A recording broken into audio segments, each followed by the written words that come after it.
అందుకే పెద్దవాళ్ళు ఒక మాట చెప్తారు, నీ జీవితం పండాలి అంటే నీకు పూజ వచ్చా రాదా వదిలి, నీకు వేదం తెలుసా తెలియదా వదిలిపెట్టేసేయి,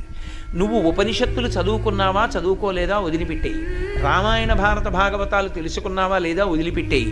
దక్షిణామూర్తి యొక్క మూర్తిని చూస్తూ కూర్చోవడం నేర్చుకో, అదొక్కటి నేర్చుకో చాలు. ఏమక్కర్లేదు, ఇంకా దక్షిణామూర్తిని పెట్టుకుని రోజు కాసేపు ఆయన్ని చూస్తే చాలు. మీకు నేను ఇంకా విచిత్రమైన విషయం చెప్పనా, చంటి పిల్లలు కొంచెం కొంచెం పెరిగి పెద్దవాళ్ళు అవుతున్నప్పుడు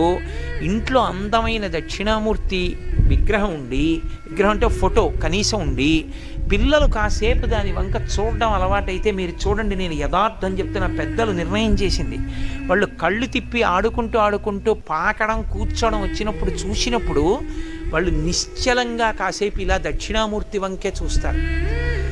పిల్లలు చిన్న